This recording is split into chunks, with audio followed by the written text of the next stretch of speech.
Hey guys, welcome to the Even So podcast. This is Lola. I'm Jax. How are you guys doing this evening? We're excited for episode 2 of the Even So podcast. We appreciate all the views and the likes. We hope you guys subscribe to our channel. We're excited to get things rolling. All right, so today we're going to do a movie review on One of Those Days. One of them days. One of Them Days, starring Kiki Palmer and SZA. And yeah, got a guest appearance in there by one of my favorite comedians, Cat Williams. And just to start off, I would say it was a good movie. I think it was a good movie it's exactly what it supposed to embody. They said it was similar to Friday or a movie like that. Just take place on the block. Two friends that's trying to raise money for the rent. They go through obstacles throughout one day. I think it was shot in one day, right? No, it's Chili? yeah, it's supposed to be Yeah. one full day, yeah. Yeah, so I love movies that start like that. Friday is my favorite movie ever. I know most people out there love the Friday franchise, Friday, next Friday, Friday after next. Those type of movies get me every time. Just reminds me of growing up where I'm from in Miami and hanging out with your friends all day, getting into stuff. And one day can just seem like a movie, which they, got the message through. I really loved the movie. I thought it was hilarious. I know Jax, at first he thought it was gonna be like a chick flick type of movie.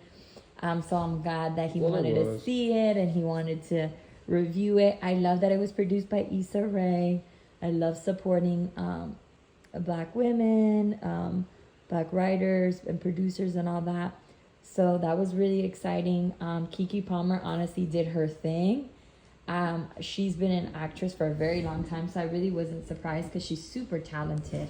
But SZA, seeing her in a movie for the first time, she did amazing. It's like when I was watching the movie, I didn't like view her as SZA. Like I viewed her like just a regular actress. You know, sometimes when you watch singers or other artists appear in movies or feature in movies, you can't take the artists out of the film, so it kind of throws you off, or it's funny, or it's like they're not very good actors or actresses. Sometimes they're not able to double dip on being a talented singer or actress or actor.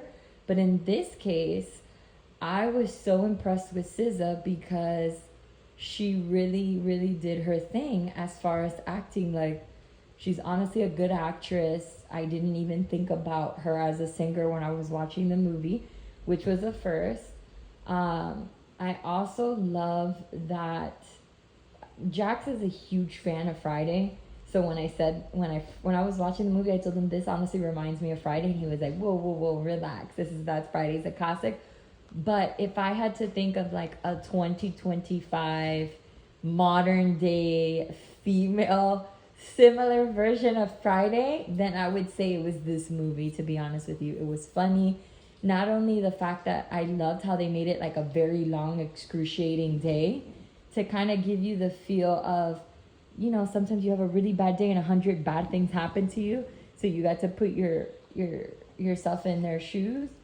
But I loved how they narrated like in a funny way. Do you get what I'm saying, Jax? Like about the narrating part of the film, about how they like did the subtitles of like 24 hours left or 8 hours left until Yeah, the transitions in the timeline. Yeah, I love how they did that. That was funny. It was really putting like it was like you were like you're going in through phases of the day with them, and in a way, it's like you're feeling their pressure of like, okay, we have to give him this money before 6 p.m. So like when they're giving you the clock throughout the movie, it made you feel like, oh snap, they got 2 hours So left. basically, you're saying that they made you feel the movie like you actually were inside the movie. Yeah. Whereas most of these films nowadays, when they try to make a little sketch comedy type film, or when somebody says it's like a film compared to Friday or things like that, mostly the movies are corny and you can't really get into them. Like you can't feel yourself in the movie.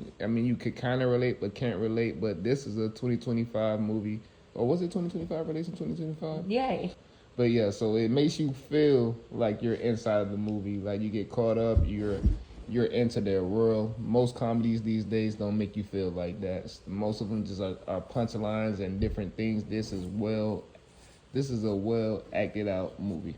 The angle of the camera made you feel like, number one, you were there, but it gave like that old school film type of vibe. You get what I'm saying, Jax? Yeah, it was well shot. It was well filmed. Yeah, the shooting. The production was good. Shout out to what's her name, Issa Issa Rae. Rae, yeah. She did her thing with this movie for sure. When I heard the names, I'm not gonna lie to you. I automatically thought chick flick. I automatically thought corny. But at the end of the day, I can sit there and say that this movie made me laugh. It had its moments that just had its intense moments that make you think, oh man, are they going to get the money? What is this going to do? To their day. They get the money, they lose the money. Just similar to Friday, man. And I just think it was a well produced movie, well shot movie for what it was. It makes you think, okay, this could be a sequel. It could be a trilogy. It's one of those films. Oh yeah, definitely could be a sequel. I didn't think about that. And also one of the biggest things that I love too, besides like the production and the shots and like just the film, like the apartments, the neighborhood, like it made you like feel like old school film, like the movie Friday and stuff like that, where you're in the neighborhood, you feel like you're a part of it. You see the gentrification when they bring in I forgot the actress's name, she's in Euphoria, but when she moves into the building, and you get to like wait. You mean when the Euphoria Bethany Bethany in the movie? Her name is Bethany in the movie, but her real name is I cannot pronounce her real name. Is Maud Apatow. So yeah, Maud Apatow does a phenomenal job in the movie. She's hilarious. But I love how they that was, in a way, they were making jokes about gentrification, right? And so I thought that was nice because gentrification is a huge topic, right? That is very controversial. People are sad, mad, angry. It's happening in 2025 more than ever, right? And I love how that film, like, it made you like kind of laugh. Like it made jokes about topics that are super controversial, like gentrification. So you felt like you were in a room like with lighthearted people, like they were making a very controversial topic light, and it made you laugh and it made you relax and kind of not worry about those controversial topics that are everywhere on the news nowadays. You get what I mean, Jax, by that? I mean, I think you mean it brings awareness to a topic that's very serious in the comical matter. Yeah, I loved it. That's what I think you're aiming for. Yeah, because growing up in Miami, you can see that there's areas like Wynwood that's pushing out guys in Overtown, families in Overtown. Liberty City is becoming a whole different place. Miami is transforming. Even down in Cutler Bay, you have neighborhoods that was, just very local, very urban, or I guess you would say black or brown, very populated with the black and brown culture. Now you got people getting pushed out every day. You see like they have the white girl with the dog, coming to the neighborhood jogging. You see that everywhere down here in Miami, and I'm pretty sure if you live in a city like New York, California, it's happening to you. So this movie was shot in California. They was in the jungles, but now the jungles is turning into, nice condos, and it's not considered the projects anymore. So it does a great job of displaying a serious moment in a comical matter. It also does a phenomenal job touching upon topics that I would say is a minority issue, but it's also a world life issue. The cost of rent, right? The cost of living, trying to get a job, being a millennial or even Gen Z in this environment. And also identity. The movie talks a lot about identity, how to identify as a young minority, in this case a young black woman, trying to make ends meet by paying rent, she was working as a waitress for years, trying to become a manager and go into the corporate world and the corporate field, but dealing with societal pressures as well as pressures from friends. So it dives into like an identity, right? It talks about identity. It talks about your friendship groups and things like that. And I like Jack said, it brings in serious topics in a comical way that people can identify. A black girl watching the movie can identify and laugh. Spanish, even a Caucasian young girl, everybody can identify with the movie. And like he said, funny. They do a good job at the seriousness of these topics, making it in a comical way. Cat Williams was hilarious. Cat Williams. Yeah. What did you think, Jack? So Jack thought he was only going to be in the movie for 1 second. Well, he was in the movie for like 1 second. He was in different parts. He had different 1 second moments, but Cat Williams did his thing as always. They also had Little World. He also did a great job. Just like Friday. When you see the scenes with Bernie Mac, things like that. You always have that comedian that comes in and just kills you for about 2 minutes straight of just nonstop laughs. I think they did a great job, and we forget how serious Keke Palmer is. She's been acting since what 10, 12, 11, so she's well polished. So SZA being able to just keep up with her and be like her Robin to the Batman made this movie special. I mean, we haven't seen Keke on the screen like this in a long time. She felt natural. She's we forget how big of an actress she is. She's done so much, especially with the Disney franchises. She was what was the name of her movie? I mean, not her movie, the show on Nickelodeon. I don't remember, but to be honest, that was Akilah and the Bee, and then wait, the show. What she had a huge show on Nickelodeon. I don't remember the name of the show, but that was something that I was emphasizing in the beginning of this podcast, guys. Wait a minute. Don't brush over that. That's a huge show. Wait a minute. Because if you're a millennial, True Jackson VP on Nickelodeon. Yeah. I mean, people forget like how big that show is. That was like a Sweet Life of Zack and Cody, That's So Raven type show. She's talented. She's an amazing dancer also. She's been in music videos, things like that. She can also sing very well. She was on the Jennifer Hudson show singing the other day, and she's just phenomenal. She's multi-talented. And like I was saying in the beginning of this podcast, I was honestly very shocked at how well SZA was able to match that energy on the screen. I mean, she killed it for actress debut in a huge movie next to Keke Palmer. She was able to match Keke Palmer, and it was phenomenal. Their energy, everything, like they connected very well on screen. It was so natural, right? Yeah, it was very similar in a girl way to Craig and Day Day or Craig and Smokey from the Friday franchises. Yeah. And I'm gonna keep trying to relate those two movies together because that's exactly the vibe you get. They're both shot in Cali. They do a great job of the scenery, the cinematography, everything was on point. I was very pleased with this movie. I'm pretty sure all ages can watch this movie, but just to think about the movie and the cast, who do you think was the main villain in the cast? The main villain? Because you got to think about it. You got Bernice. Then you got, I think his name was Keyshawn, the boyfriend. Oh, Keyshawn. Oh, yeah, the boyfriend that stole their rent money. Yep, and then you also got Uche, the landlord. So and out of then those the other three, guy, remember the shoes that they sold? They ended up having to owe that. Yeah, that was Uche. I mean, not Uche. That was that dude from Snowfall. What was his name? I forgot, but they owed him like $10,000, but they ended up getting him busted by the loan people officers or whatever. If I had, what was his name as the character in the movie? His name was, we're gonna check real quick. His name was King Lolo. King Lolo, yeah. If I had to pick, all of those were the villains, right? But if I had to pick the number one, it would be Uche because The landlord. to me, yeah, because that was where the pressure was on. That's what started their pressure. If they didn't owe the landlord any money, they wouldn't have owed King Lolo money for the sneakers. They wouldn't have needed to do all of that stuff.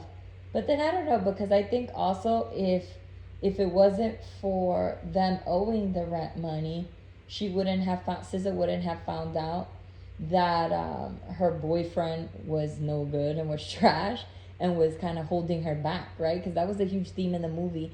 What Kiki Palmer kept telling her, like, you're letting this man hold you back. Like, he has nothing going from him. Like, you have talent. You can sell your art for more than what it's worth, right? That was a huge topic in the movie. Yeah. How she was underselling herself and not believing in herself.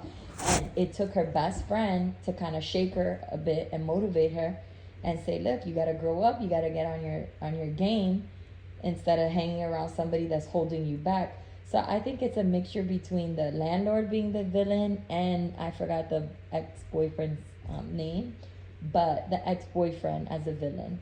Yeah, so the ex-boyfriend, I'm trying to think. What's his name, Keyshawn? Yeah, I think Keyshawn. I think it was Keyshawn. Well, anyway, it was played by Joshua David Neal. I think he was the main villain because without him, the money would have been paid and nobody would have even went through anything. We would have never met Bernice. We would have never really properly met, what's the landlord named Uche? Uche, yeah. I guess we would have met Uche because at the end of the day, Uche was kicking everybody out and he was gentrifying the apartments, renting it out for I guess a higher price to was it a cheaper price? He charged her more, but he renovated her apartment and didn't renovate anybody else's. So he did charge more, but yeah, he was gentrifying he was adding to the problem in a way. But at the same token, they wasn't paying him. They would have had the rent on time if it wasn't for the ex-boyfriend stealing it to open a business and to buy sneakers and do what he was doing, which is BSing in life. So yeah, he would be the villain. But yeah, what would you rate it? So 1 to 10, honestly, I would rate it a 10.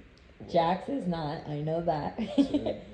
What would you rate your 1 to 10? I would give it a solid 7.5. Ooh, he said a 7. Guys, 7.5. please remember he's obsessed with Friday. Well, so, I'm not trying to compare it to Friday. I'm just saying, as a movie, you can never compare anything to Friday. But I see what they were going, the direction. I can dig it. I give it a 10. Honestly, I don't remember the last time there was a comedy movie that came out this year that was that funny. What comedy movie have we seen in theaters that came out that's that funny? When's the last time a comedy movie came out? We think about that. Even 2024. Comedy movie. Yeah, the last year. What kind of comedy movie? Just any comedy movie? Just in general comedy? Yeah, like the theme, like the genre comedy. What comedy movie have we seen in theaters that was that funny between 2024 to 2025? 2024 to this year, 2025. Not sure. That's what I'm saying. It was good. Nothing that really stands out right now. That's why I give this one a 10, you guys, because it's been a minute since I've seen comedy like that on the big screen that I was laughing at. It was comedy, but it wasn't like crazy comedy. I mean, you're a girl, so maybe I feel different. No, it wasn't like super crazy, but it was funny. Like, it was funny, yeah. At the top of my head, I think the last comedy movie that I've seen in theaters is probably something with Kevin Hart in it. Most likely. But like Jumanji or something, I think is the last comedy movie we've seen. Jumanji? Well, I don't even know because like Bad Boys is an action movie. Yeah, Bad Boys was better than comedy wise. Comedy wise, of course. But it was good. But I don't consider that genre comedy for Bad Boys. It gotta be comedy because you got Martin Lawrence. Yeah, I know, but Bad Boys is considered an action movie. But yeah, it is funny. Action comedy. Yeah. But guys, yeah, the last time I saw something funny in theaters was Bad Boys before this movie. Comedy. And Bad Boys was hilarious. Now that's a 10. I love comedies. So you know what? I'm going to change my score because now that I compare to Bad Boys, Bad Boys, I would give it a 10. For this one of them days, I'll give it an 8. Because now I'm like, ugh. Damn, it's true. Bad Boys, you can put it in the comedy genre because that Now, movie, Bad Boys a comedy. It's for sure comedy. that movie had me laughing. So yeah, I'll give one of them days an 8. It wasn't. It An wasn't 8. that many. In the last year, wasn't that many comedy movies that. I can't think of That it. grabbed our attention like that. You know, Bad Boys, I give Bad Boys a 10. This one, I give it an 8 because it was funny. Yeah, you can't really see any ones that I know.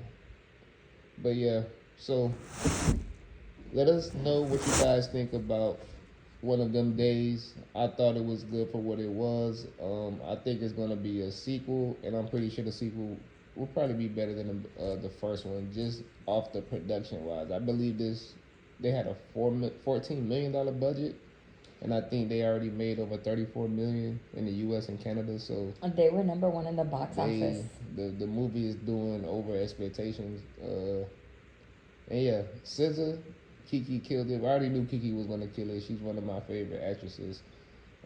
She always shows up no matter what role. I fell in love with her from The Killer and the Bee, and then like I said, Nickelodeon, True Jackson, VP. You know, she's always been a star, and I'm just glad she got another chance to shine, show her ability, because she's been in a lot of drama or whatever. And it's good to see Kiki in her real form as an actress, and you know she's very polished. And then SZA kept up with Kiki, and SZA made you, like you said, she made you forget you forgot she was SZA. You believe she was Alyssa, and everything she portrayed. You know, it was great for the movie. Honestly, I can't even, because Bad Boys, right? That's like a higher level. Still on Bad Boys. And when I think about One of Them Days, like when I'm like listening to Jack speak and I'm thinking about the movie, I'm thinking like I don't remember the last time there was a movie, funny like that, young with young actresses and actors, with jokes, the music, this generation. It was a mixture between Friday and you know what, like ATL type movie, like you know what? What movie? I don't know if you saw it, but it was the redo of House Party. oh yeah, I know Trash. exactly. You know what I'm saying? Yeah. I thought this movie was gonna be one of those like I'm sorry, no offense to the redo of House Party. When you compare the original House Parties to the remake that happened recently, was it last year or this year? There's no comparison. You know, this movie is actually comparable with the ATLs, with the Fridays. But at the same token, it's not quite there. But in 2025, we're heading in the right direction. It felt original. It felt original. Every movie felt original. House Party felt like House Party. Friday felt like Friday. One of Them Days felt like One of Them Days. Like for 2025, this is what we would compare. Like if somebody was born right way after us, like a Gen Z, for example, they would see this movie as like their type of classic movie. Obviously, you know, because they don't know about the Fridays, they don't know about The Wood. Yeah, they don't know about all those, but we're going to review movies like that too. The Wood, Friday, different things. Tell you guys the villains, and we talked about the villain before we go. Who was the hero of the movie? You got Bethany. I guess Uche came through at the end. Kiki. Who was the hero? And the plot twist, Kiki's boo or like her crush or whatever, who The she thought was fireman. the killer, and he was a fireman. That was hilarious. Honestly, the hero in this movie to me is Kiki. Why? Because she saw her friend's value when her friend didn't even see her own value, and she was like, "We could flip this." Like she had a solution for everything. So did Alyssa, right? When she figured out that King Lolo was on the most wanted for the loan place, and she was able to make the call and save that moment. But Yeah, she also got the shoes, the retro. she got the shoes too, yeah. But to me, Kiki, because she was trying to like get out of that lifestyle of, you know, working and trying to make ends meet and living paycheck by paycheck and messing around. She was like really trying to become responsible. She wanted to go to an interview and get a job. She wanted to grow. She wanted her friend to value herself and leave that guy who was taking her money. and to sell her art, and she wanted to like elevate, like throughout the whole movie that was the theme. She was like, we could do better, like why are we in this situation, like we should have more money. So she kept like saying that repeatedly. And although Alyssa helped her friend and came up with some solutions, and it was a joke and stuff, at the end you saw SZA start to sell her art for higher prices. You saw Kiki get the job. You saw her get her man. You saw Alyssa dump her ex-boyfriend. So if it wasn't for Kiki's like inspiration and push throughout the movie, I don't know that Alyssa's character would have gotten there without Kiki's push. How do you feel about that? Yeah, probably Kiki. Um, Kiki, yeah, I would say it was Kiki because she had the boyfriend relationship. He ended up, fighting the fires at the end, so that was her connect. She was able to persuade Bethany to use her followers to make a pop up show selling SZA's art. So that was another creative thing she did. But yeah, so I think all in all, it had to be Kiki. Bethany was also a silent hero because if it wasn't for her following and her, jolly spirit, they would have never been able to throw the party. They would have never got the rent money. So, and then also Alyssa, her art is the reason why they got the rent money, and she also had the shoe idea. Even though they got, they had to, they got. I won't give everything away, but something happened. So she had great ideas as well. But Kiki definitely stood out with her intelligence, her business savvy. Also, she was down to fight for her friend in one scene, just to show her, her spirit, super loyal. So when you think of a hero, she fit the characteristics of bravery. She was intelligent and selfless. She was there for whoever needed it. She knew how to finesse. Like, you guys might have a best friend out there, or a friend, or a spouse, or somebody where you've been through thick and thin, and you might have that one person that has helped you get through sticky situations and always has a solution, always knows how to finesse the game, always knows how to network, connect, all that stuff.